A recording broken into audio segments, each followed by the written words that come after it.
Hey, what's going on, everyone? Thanks for joining us today. This is Zach, your host of Hustle State of Mind podcast.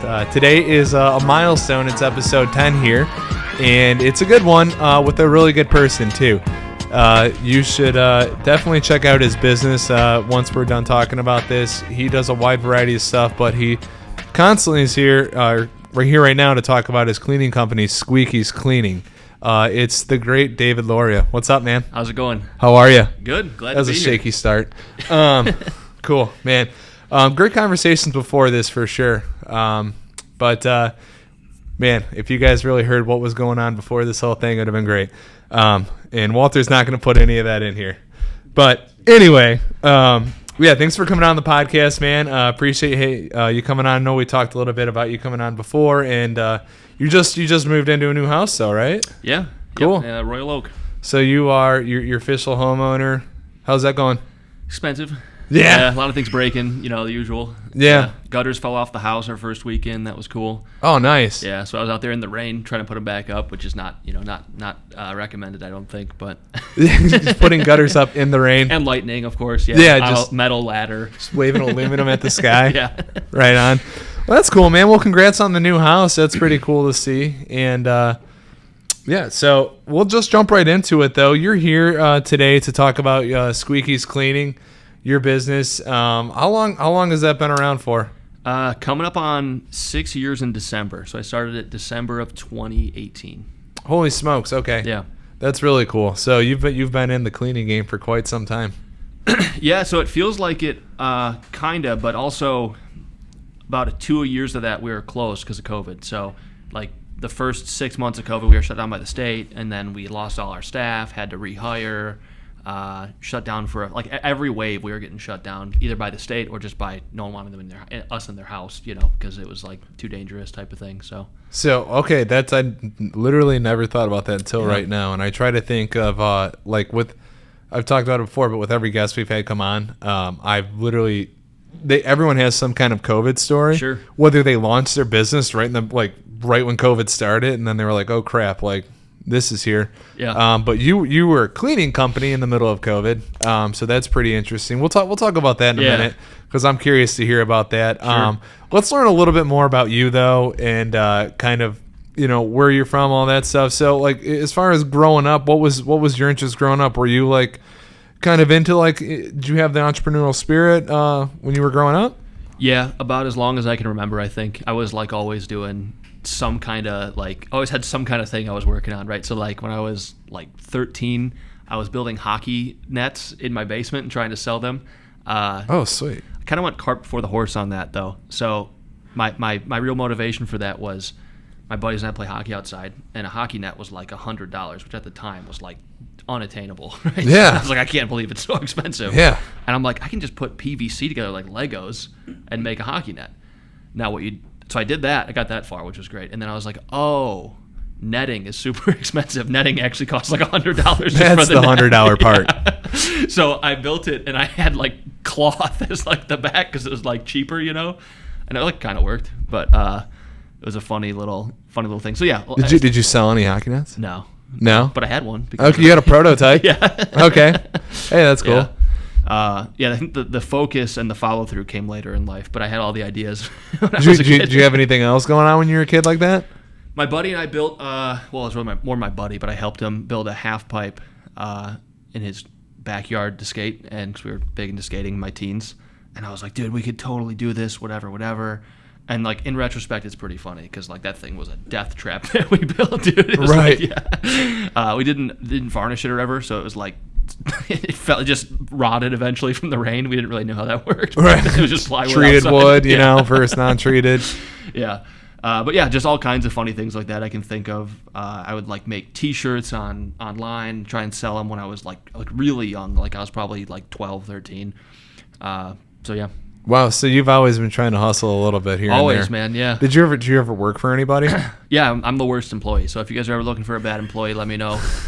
Show up late. I don't care about other people's businesses too much when I'm working for them. Yeah, I hate working for people. Yeah, no, it's probably why we both have the luxury of sitting here right now, being able to talk to each other. I'm not a bad. I'm probably honestly. I'm probably the complete opposite. I'm a really good employee. However, I hated when that kind of stuff wouldn't get recognized. When I was working at a job where I'm like, listen, man, I've like quadrupled everyone's sales. It's Thursday. I don't want to work Friday. Like these guys haven't even hit like their goal yet and stuff like that. Sure. I was good for 6 months. You got good 6 months out of me, and then after that, I'm It's unfocused. like if you don't get that Friday off, it's gonna start to go downhill a little bit. Yeah. I feel you on that though. Yeah. No, it's kind of how every workplace should be. Well, that's cool, man. Hearing about starting. I always like to hear, like, for me, like, for example, I was like shoveling driveways. I was mowing lawns. Yeah. I started probably 10 businesses before I graduated high school. Sure. Yeah. I was window washing, I was blacktopping, all that stuff, man. So it was. There's real money in that too. Yeah, window washing nowadays, man. You should have stayed with it. Those guys are all killing it. Seriously, it's like $1.50 a paint or something like that. It's insane. Yeah. So that's cool, man. Awesome. Well, that's good to hear. So let's jump in. We'll jump into Squeakies now a little more, and kind of talk about that, just so people can. I wanted to let them know who you are and where your mindset's at with all that stuff. But what and so. Would you say 6 years? Yeah, 6 years. 6 years ago, what gave you the idea to start Squeakies? So 6 years ago, I was selling marketing stuff, much like our friend Walter Hooper here, the producer. Yeah. And I was selling websites. I was selling Google ads, all sorts of different things. And then I would have to then go deliver on the work, right? So I was selling by day and working by night. I was on this treadmill I couldn't get off of. I had one employee, but she was more of like an assistant. Shout out Stephanie. And she worked with me for years. It was awesome. But it was like I was burning the candle at both ends. It was awful. And I said, you know what? This doesn't feel like a business. This feels like I created like a freelance job for myself, kind of, right? Yeah. And I said, I want a business where, if I needed a week off, I can still make money that week, right? Like it makes money without me a little bit. And at the same time also, I was doing marketing for a lot of service businesses, right? So I was doing marketing for phone repair shops and like carpet cleaning companies and all these different things. And I would see how many leads I could get them and see how good I was at the marketing piece. And I could also see how bad they were at managing staff and like they could never deliver on the work, right? So I get them all these leads and they wouldn't be able to do anything with it. And so And now I realize that was naive of me. I realize how hard it is. Yeah, we'll talk the biggest challenge segment of the podcast. Yeah. We'll hit that. Exactly. Yeah. So at the time, I was like, "Oh, these people have it so easy. I'm bringing them business on a silver platter. They can't do anything with it." I was like, "I'm just gonna do it myself, right? I'll treat people well, I'll create good jobs." And I was like, very naive. I was like, "This would be easy," but I took the leap, and so I was still selling websites by day to fund the cleaning company. I never was a full-time cleaner in the field, although I did have to clean a lot of houses early on, right? People wouldn't show up or whatever else, right? Right. But yeah, hired my first employees, bought equipment, ran it out of my office that I was sharing with a mutual friend of ours at the time. Yeah. And then it just grew pretty quickly, actually. So. Yeah, I mean, it definitely is. I can tell you. I mean, the way you brand and everything like that. So to back up though off what you just said, so I mean, this, I think that's huge and something that a lot of people don't do necessarily before they start a business. Is I feel like a lot of people start a business and they'll say, okay, I have this business. The problem is you don't know how to market your business or you don't know how to sell for yourself. Sure. And you learned how to sell and market before you even had the business. Which would you say that was a really big upper hand advantage to starting this whole thing? Yeah, I think for local service businesses, yes, for sure, right? So a lot of I have an atypical start, right? A lot of people start cleaning houses and then they start a cleaning company after they've cleaned houses, right? So they have a lot of specific knowledge of the field and they don't know how to get business, like you're saying, right? So against them, we have a huge advantage right out of the gate.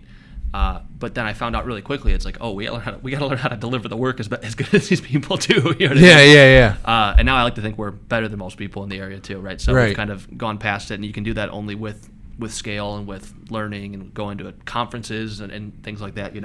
A cleaning conference? Oh yeah, every year, Vegas. Well, they show you how to like angle like a shower or something. It's a lot of different. Yeah, there's a lot that goes into it. So cleaning is funny because it's easy to clean a house, right? It's hard to clean a house efficiently and at scale across 20 or 30 people, right? Mm-hmm. So we're cleaning, over 100 homes a week We need to know what we're doing. We need to have the right tools so we're not damaging things. We need to be doing it well and efficiently so we can get out of there on time. Right? Yeah. Not spending all day at the person's home. So there's all these different things that go into it. You learn a lot about chemicals and pH and allergies and human health. And I'm now Global Biorisk Advisory Council certified. No big deal. Wow. Yeah. It's a big word. Yeah. But yeah, so there's all these different things you learn, and it helps you, helps you deliver good work. Yeah. Okay. That's really cool. I never thought about the chemicals. A cleaning expo in Vegas sounds sweet. It's not. Yeah. I don't know, man. It's not cool at all. I know that. Last year we went, it was during F1, and I was looking out the window at all the people having fun at F1 while I was at in the Clorox room at the cleaning conference. See, that's like with me being in insurance, there's insurance expos, and there's this thing called LeadsCon. Yeah. In Vegas, and everybody, and I've never gone. I've been invited a couple of times to go, and like the fun in me can't take it seriously. Like I can't go to Vegas and not want to do Vegas stuff. Yeah. And like just sit there and like learn about like insurance leads and stuff like that. I'm like, nah, you know what? I'm good. The cleaning company people get crazy though at night. It actually terrified me a bit. You got a bunch of older women going wild in the slots afterward. Oh, I can imagine. Yeah, just cig in mouth, just tapping away. Oh yeah, for sure. The slot zombies. Oh yeah, know about them. That's awesome. Okay, so you generated sales, you got everything going. Now you're just rocking and rolling. Here's a good question that I thought about too. What was your first sale? I remember it perfectly. Yeah, what was your first, like, not word of mouth or anything like that, right? Yeah. Like your first, like, man, wow, we just converted a lead. Yeah, it was our first customer, even before we did it for a family or friend, was a converted lead. So I threw things up online to like test it out, and I was like, I'll give it a few weeks, see if we can get our first customer. And 5 hours later, we had a cleaning booked, because we had it. You could book online on our website, which was a huge mistake in retrospect.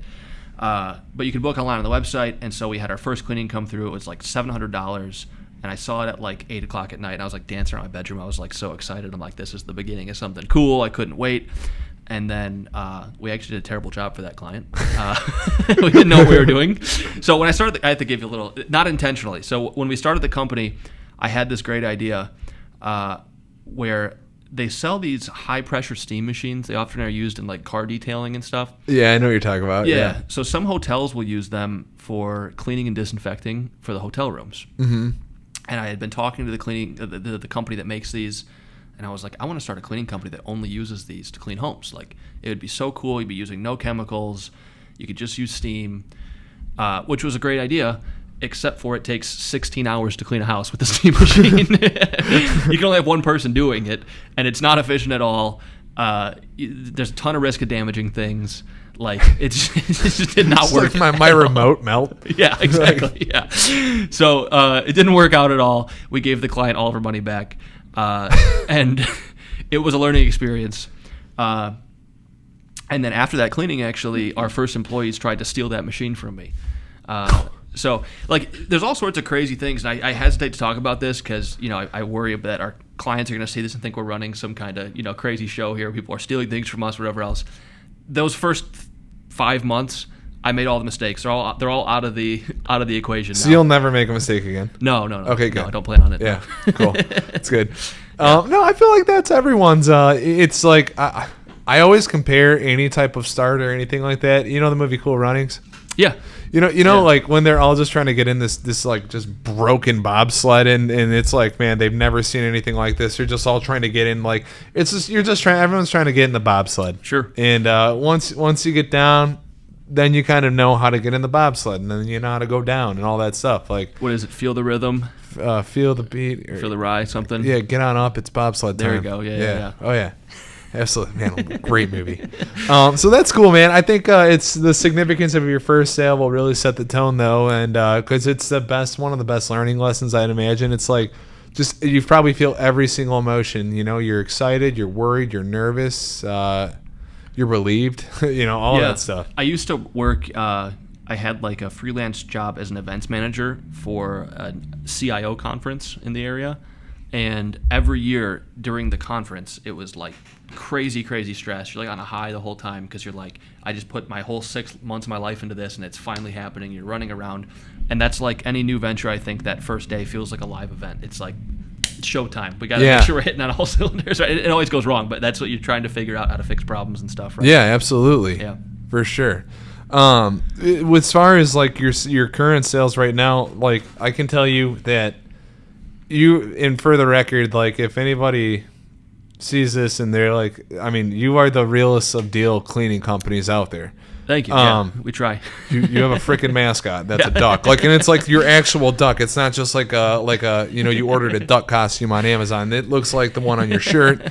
It also you have wrapped vehicles. I mean, no one's gone to the lengths to actually brand themselves like you. Yeah. That have a cleaning company outside of like the OGs of like Molly Maid and stuff like that you really hear about. Yeah. You really do set a brand in the local area, and I can tell you that I know that because just from the Facebook resident forums that I'm in. I live in Berkley right here, Berkley Residents Forum. There's the Berkley Facebook page. Those two pages alone. I'll drop your name in there, right? Squeaky's Clean. I just told you I did that like literally 45 minutes ago. But a lot of the times there's so many people that beat me to the punch to where like I'm just like I'll go in, I'll look at the post and say, some lady saying I'm looking for someone to come clean my house or give us a deep clean. There's like 3 people that have already said Squeaky's Cleaning in there. Yeah. And I'm like, I'll just go in there and rave one more time, because I know of how good of a job you guys do, and you guys wouldn't do such a good job, and we're going to talk about this in a minute, but if you weren't, I mean, you guys do so good of a job that people are waiting to get jobs done from you guys. Sure. And a lot of people will wait too. And so that's, I'm going to ask you one other question though about that though is, with Squeaky's, right? What would you say personally though? I know I have my own thoughts, but what would you personally say of what sets you apart from every other cleaning company? Because there's a lot out there, right? Yeah. This is a pretty competitive industry. Sure. You got someone's aunt, from mother-in-law, exactly. I mean, everyone can clean, right? Yeah. And what makes you different though from the standard person who a cleaning lady or cleaning company out there? Totally. Yeah, I actually have a really long, boring answer for this, but it's a good one. No, So good. No, this is good. Yeah.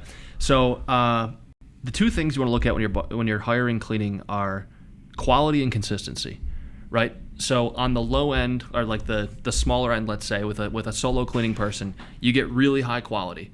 You get people who know how to scrub. They've been doing it for years. They care about it like it's their own home, whatever else. But you get really bad consistency, right? So if you have one person, they're calling you saying, "Hey, I'm actually sick today. Can I come tomorrow?" There's all sorts of things. It's difficult to work with in that way, right?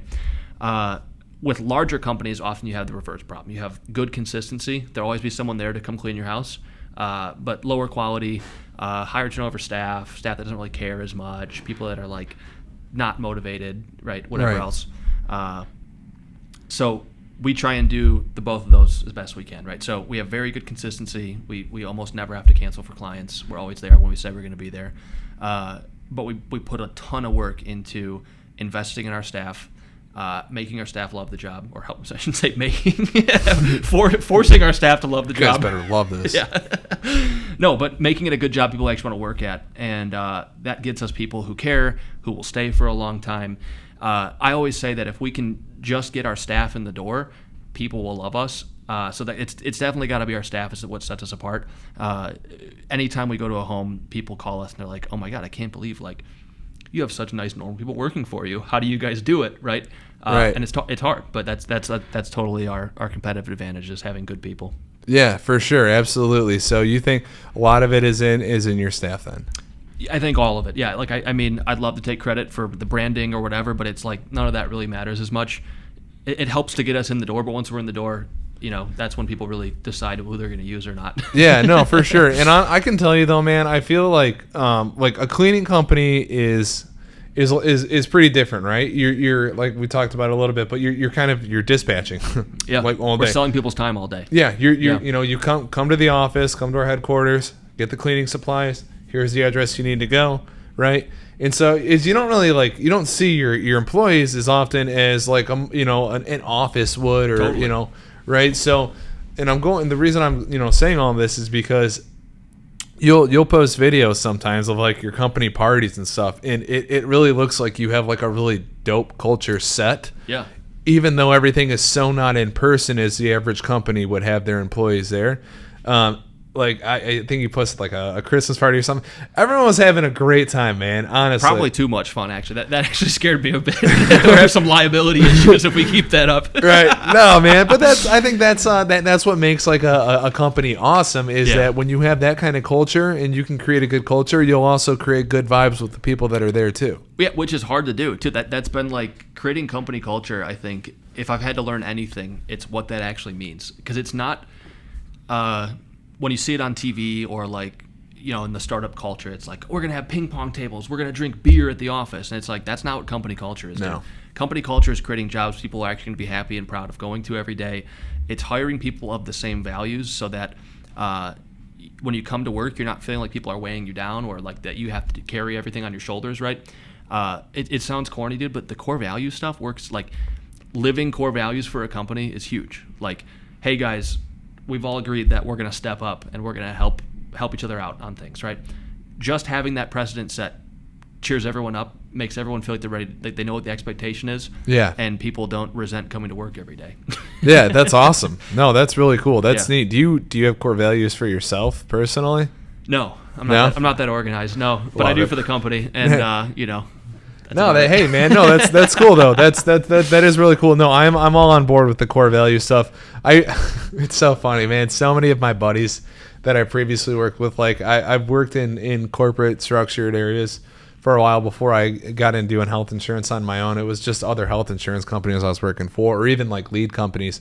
I've worked at one company where it was literally, like you said, ping pong tables, beer, and cold brew on tap. Sure. The place was like freaking Google. It was when I lived in San Diego. It was so cool.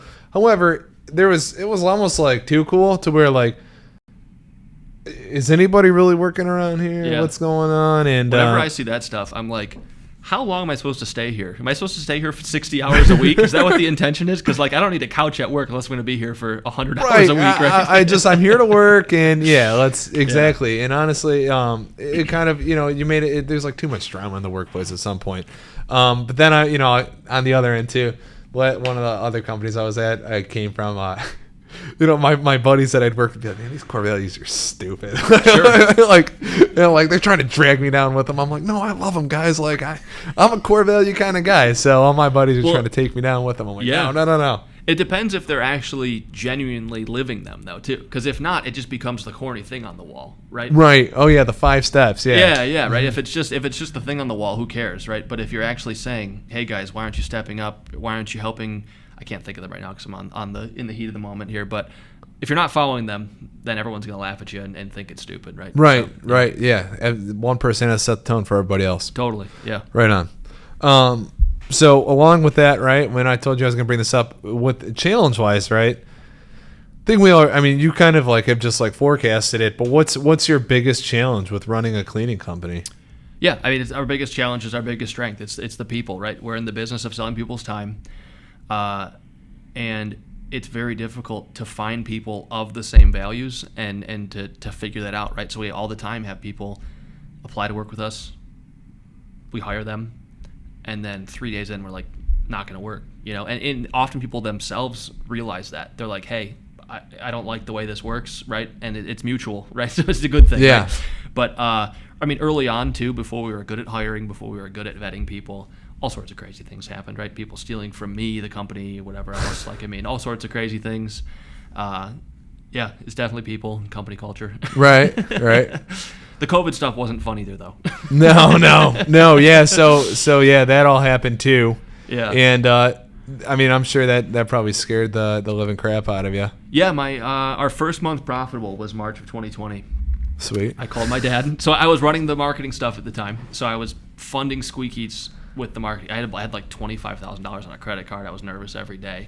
And then, man, I know that feeling. Yeah. I know that feeling. Yeah, I was totally overworked, and then finally March 2020, March 1st, I'm like, we just had our first month of like real profit. I called my dad. I'm like, I'm gonna actually take a salary this year. I'm probably gonna quit doing the marketing stuff. And then 3 days later, it was like on the news about this mysterious illness. And I was actually fully in belief that it was going to be as bad as it was. I looked like everyone thought I was a doomsdayer. I went and bought electrostatic disinfection guns before even anyone knew what they were, basically. Yeah. And so we could stay open and do some disinfection work. And luckily we did, because that actually carried us through COVID. And they were probably sold out. They were sold out the day after. We actually sold, we bought like 5 of them, and I sold all but 1 or 2 of them just because we didn't need them, and people needed them, like airports needed them. Would you sell them for like $1 or $2 million? Or? Yeah. So, I mean, seriously, it's probably gold at the time. Yeah, exactly, yeah. No, we didn't sell them for much because we didn't want to, price gouge during during the moment everyone needed it, but would have felt good. Would have felt good to sell those things for a lot. I would have sharked so hard during that time. Oh, gosh. Yeah. Thank God I didn't get my hands on any of those. Yeah. I'll tell you the real story off camera. No. Right. You got hundreds falling out of your back pocket, dude. Yeah, but no, we were closed like a month later. We were open only for electrostatic disinfection, which people were like, oh, you were a cleaning company during COVID? You must have killed. And it's like, yeah, but every business was closed. There was nowhere to clean. Dude, nobody trusted you being in their house either. No. It was a very scary time because everything was so unknown. Yep. Yeah. So it was. We were doing a couple apartment complexes, and that helped us stay afloat, along with like PPP loans and stuff. Which thankfully we got those, because we would have been totally dead if that didn't happen, right? We lost all of our staff, had to rehire from new, which was like the most brutal thing ever. Fiance had me on suicide watch that month. Like it was just everything I'd worked for was gone. It felt like. Yeah. But what you realize is that what you're working for isn't the actual physical infrastructure. It's all the knowledge and like the policies you derive in your head of like how things need to work. And once you have that, it's pretty easy to replicate. Yeah, absolutely. I mean, it's in one sense now looking back at it, do you think like, wow, this was actually pretty good? Totally. Yeah. It's funny. I think that. When I had the chance to rebuild from fresh, I knew what I was looking for in people and all that stuff, right? And I knew the tools we needed and stuff, and so I think it was like a good refresh. Though at the time, you couldn't have told me that. Right. It's like in class, right? You're writing a paper or something, like you like turn in your rough draft, and then you're like, all right, it's all right. Then you turn in your final draft, and you're like, well, there it is. Yeah. And yep. A couple days later, you're like, man, I could have added this or done this better and stuff like that. Even there's even like podcast episodes where I'm like, man, I should have asked this question or stuff like that all the time, But in your sense, you're like, okay, man, you got to really like use your final draft as like your last rough draft. Sure, yeah. Yep. That's sweet. That's really cool. As far as is like, I mean, I know we talked about this with sales and stuff like that. What kind of targets do you have? Like, do you have set targets when running your business that you have in your head that to maintain and then to grow? Yeah, absolutely. I've had to get much. I'm like a really disorganized person. Me too. I'm not. Are you? Yeah, good. So I've had to build people around me that can help me stay organized, right? For one, but also I've had to like really write down goals, which I'd never have done before, and I've noticed that when I write them down, I'm like, oh, I actually get them done, and I can remember them and stuff. Crazy how that works. Yeah, right. Yeah. I've been using these. I don't know if you've ever seen these before. This is a shameless plug. Yeah, hold it up. Finisher's Secret journal. I'll show you a page real quick. This is really sweet. I got a new one here. I've never used a planner in my life. Never been able to finish a planner. And these I use like religiously. It's awesome.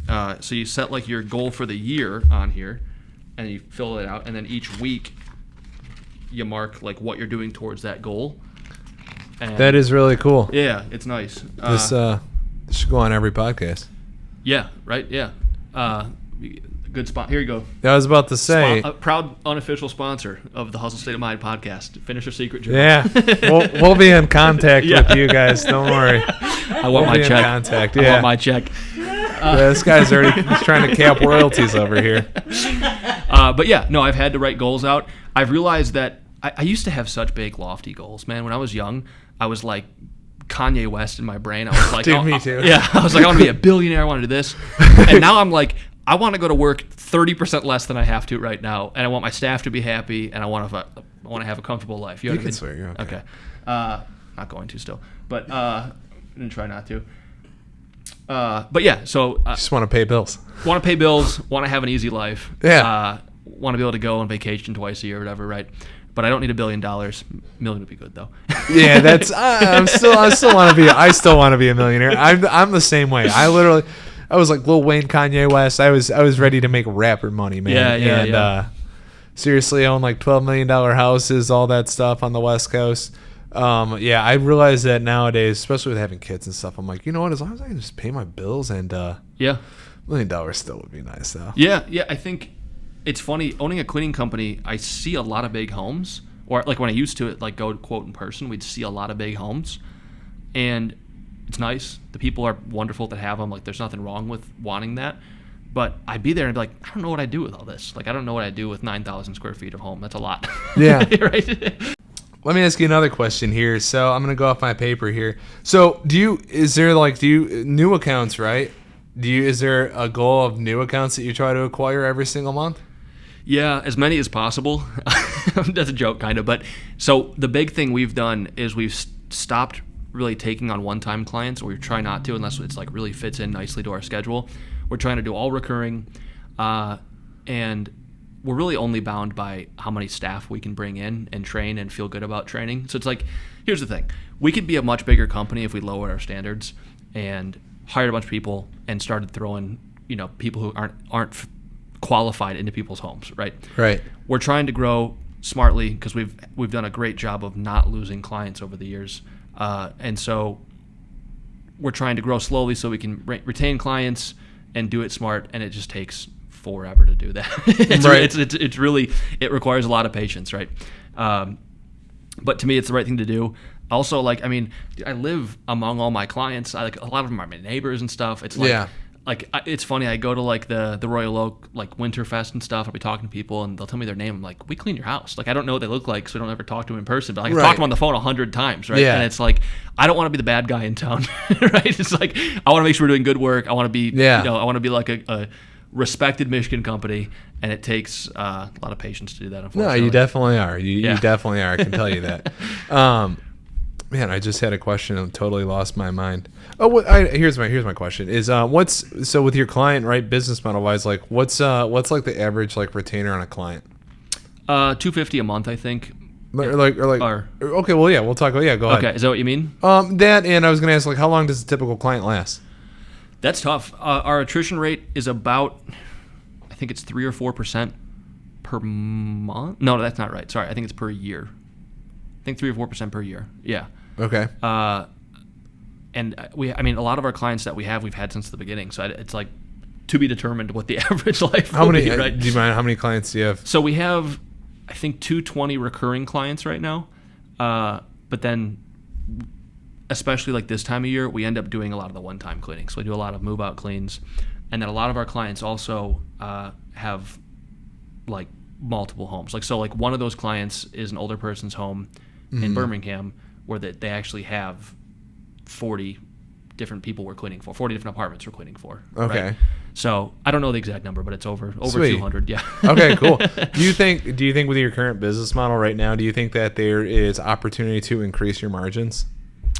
Yeah, there's always opportunity to increase margins. That's most of what we do is that, right?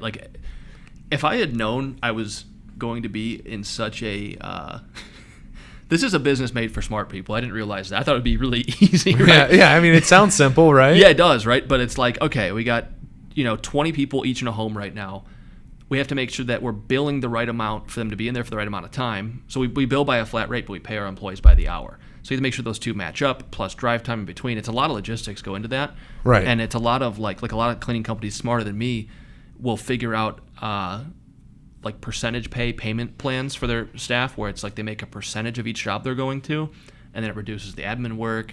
But then you kind of put more risk onto the employee. So I don't know if I like that, but there's all these different things that go into it. And that for cleaning, if you want to reduce your margins, there's a couple ways to do it, but there's only one way to do it right, which is be more efficient, right? And that doesn't mean working your staff to death. It's kind of the opposite. It's making sure you have the right routes in place, making sure that you're paying your staff appropriately for each thing they're doing, whatever else. It's a lot goes into it. So gas is really big in cleaning? Not the gas, but the drive time. Okay, that makes sense. Yeah, 'cause we're paying by the hour. And I'm sure probably you're trying to calculate traffic times too. And, Yeah, shout out to Dream Cruise for ruining our Friday last holy week. smokes, you guys probably got obliterated. I wouldn't even cleaned on We Friday. usually cancel, and I forgot this year. I was going to a Dream Cruise party, and I was thinking about that all day, and then my staff gets in the morning like, we can't get to this You're person's sitting here, house. you're looking at your paper, and you're like, all right, Friday, guys, we got our Birmingham homes and Berkley and Royal Oak. They're all off Woodward. Great. Yeah, our first job on Friday for a team was in Ferndale, and it was at an apartment complex in downtown Ferndale. And she's like, we can't even get near the building. We had to call the client. They had to get people out of the way. And they like, our home cleaners here. They're knocking the crowds Squeaky out of the security way. walking Yeah, through. Exactly, yeah. That's pretty sweet, though. I mean, Yeah.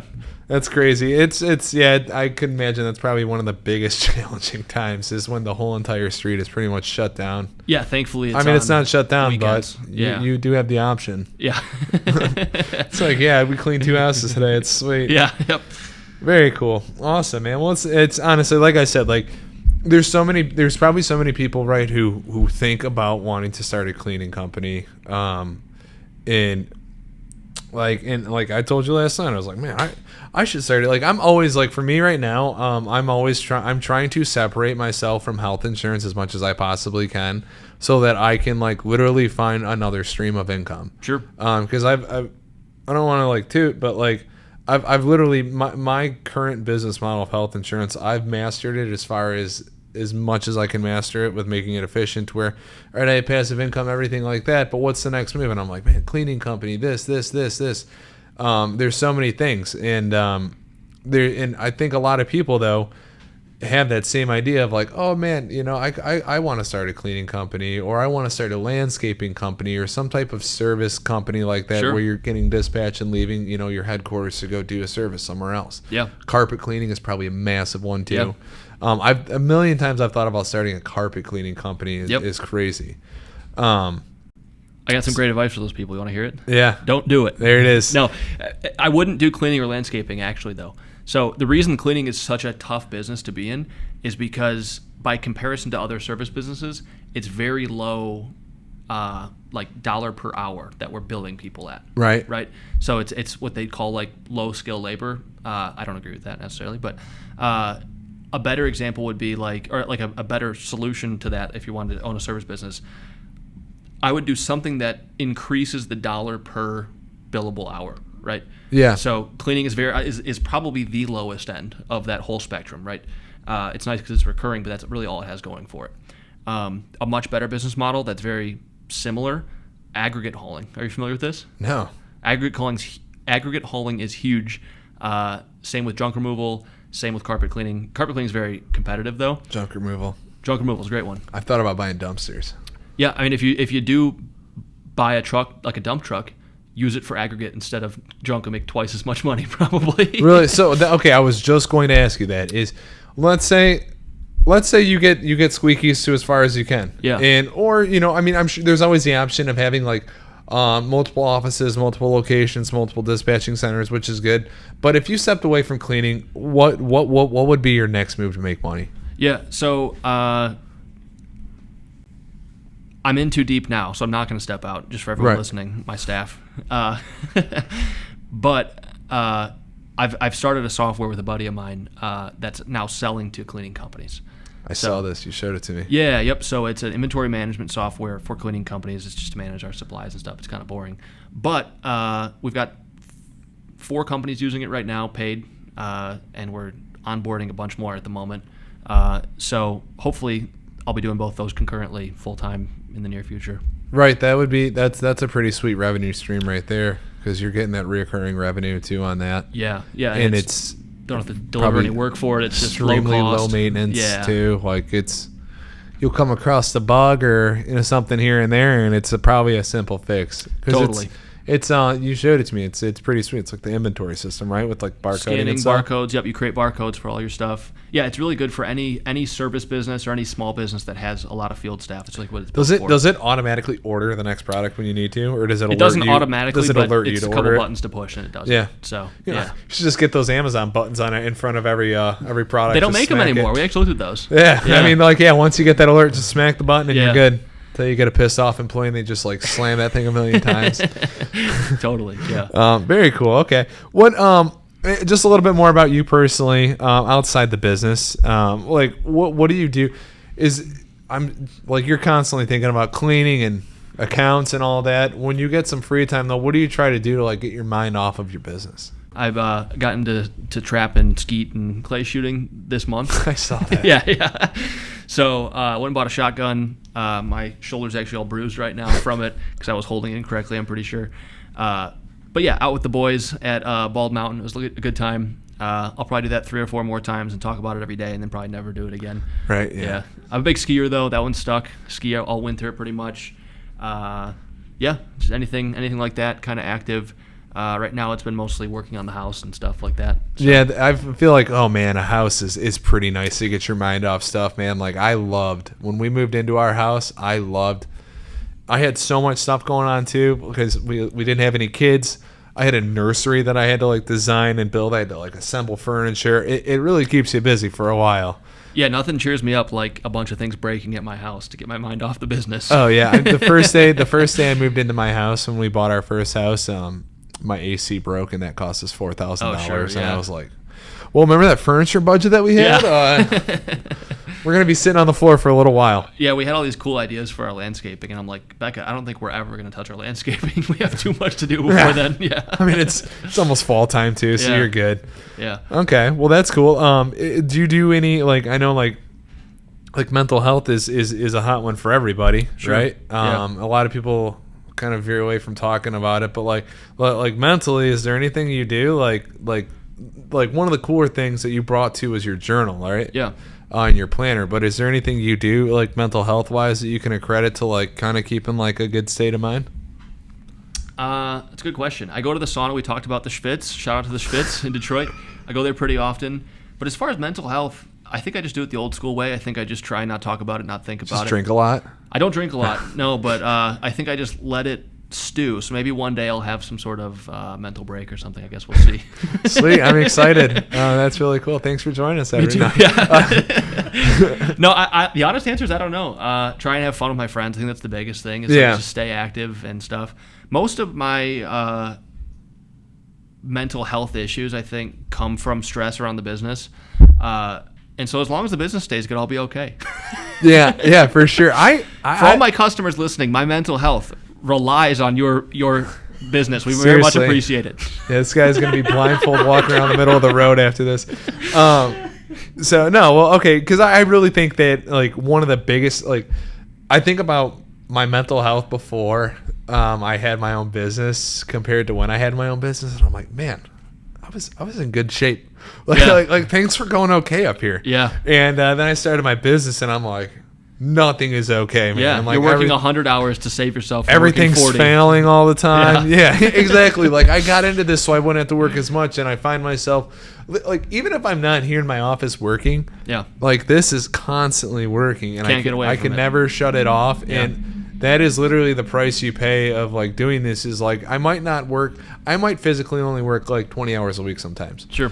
But, man, it's, like, endless. It is endless. Like, I'd say it takes up about, like, 60 to 70% of every hour, even when I'm at home with my kids. I feel bad saying that, but it's so true because, you know, I get this feeling in my head of, like, what if this all fails and stuff like that. Of course. And, like, any bit of success I have, I feel like it's going to be taken away. And I think the COVID thing scared me even more because I was like, here I am, I made it. Dude, like, nope. That is, honestly, though, like I said, though, man, that probably, to me, I'm like thinking the whole time, I'm like, that feels really good. If you can survive that, dude, you can survive, like, literally anything that comes your way about. So, like, what do you think would be the biggest threat to ending your business? Mental breakdown's coming quicker than we thought, guys. We don't think about those things, Zach. We keep pushing on. No, I think the thing I'm not sure about is I have no idea what a recession would look like for my business. A lot of cleaning company owners I talk to, I stay very I'm always communicating with other cleaning company owners. It's awesome because, dude, even people in this area are so nice that we all talk. Like, we're all friends for the most part. Yeah. But I've talked to them, and a lot of them say, like, oh, it wasn't that bad. We did pretty good. And it's like, wait a second. I've got some survivorship bias here. I'm talking to people still in business. Of course they had a good time. What about the 100 people that closed during that time, you know? Yeah, absolutely. But yeah, I have no idea what will happen in that case. So that worries me. It's nice to be, like, realistic about stuff like that. Yeah. Cool. All right, awesome. Well, 2 last questions here for you. Okay. Yeah. First one is, I'm gonna steal your answer before, because everyone says don't do it. Okay. All right, that's what most people say to this question when Yeah. they. But if someone wants to start a cleaning company, Yeah. what advice, like if they want to be legit, they want to be the next Squeakies, right? Yeah. What advice would you give someone that's going to start their own cleaning company outside of don't do it? Yeah. First piece of advice would be don't do it in Metro Detroit, because that's where I am. You have to There you compete go. with the best then. It's going to be tough for you. It is. No. The biggest things I would recommend are learn how to delegate. You're never going to grow unless you figure out how to create policies, get them written down, create training programs, all those things. It's like that's the toughest part of this business, is being able to take what someone can do and make it so everyone else can do it, right? The other thing I would say is get ready to give a lot of money back in the beginning. And if you don't, you're not going to rise to the top, right? You got to be like so client first. We still give money back. If anyone's upset, don't take this at face value. But if people get upset enough, I don't care what's happening. We want people to be happy in the end. That's what we care about most. You know what I mean? And luckily, it doesn't happen often. It happens very rarely with us, right? The third piece of advice would be actually just don't do it. I would recommend window cleaning, carpet cleaning, anything that's a higher bill rate per hour. What I recommend. Yeah. Okay. No, that's really sound advice. It really is. And a lot of people kind of give like kind of vague answers to that one. Yours was pretty in depth, and that's awesome to like hear like, you know, the true like what you would do. And yeah, there's a great book called Built to Sell. And it talks about a marketing company owner who is right where I was at that time, where he was running ragged. He was having to deliver the work and sell the work and all this stuff. He couldn't get off the treadmill. And it's about how to take that kind of business and turn it into a scalable business that would actually, people would want to buy the business because it actually has its own processes and policies that keep it running without you. Great book. Highly recommend it. I recommend anything like that will teach you how to have the business run when you're not there, right? Yeah. So awesome. Last one on here. How do people contact you and find out about your business? Like plug your business right For sure, here. man. Squeaky's Cleaning, SQUEAKYS. Hit it on Google. We'll be everywhere. I'm a SEO madman, so it should show up all over the place. Call us at 248-980-7468. You can also text that number. The lovely Nina in the office will be happy to help you. And shout out to Nicole, our new office assistant, who's going to be helping her out. Cool. Yeah, that's it. Awesome. Very cool, man. Well, dude, I can tell you thank you so much. I appreciate your time and coming on the podcast. This was freaking sweet. Honestly, I'd love to have you back for like a part 2 one day of just like general business ideas and stuff, like the whole Aggregate Hall and stuff. Like we're gonna talk about that in a second. For sure, man. Absolutely. But yeah, I mean, you definitely have a really wise mind, man. Cool. And I appreciate you coming on. Seriously. Thank you, man. I appreciate it. Awesome. Well, that is episode 10, everyone, with David Loria here from Squeakies, and it's been a pleasure, and I learned so much that I had no idea. I hope you guys did too. And again, thanks for tuning in. Give us a like and subscribe. Thanks.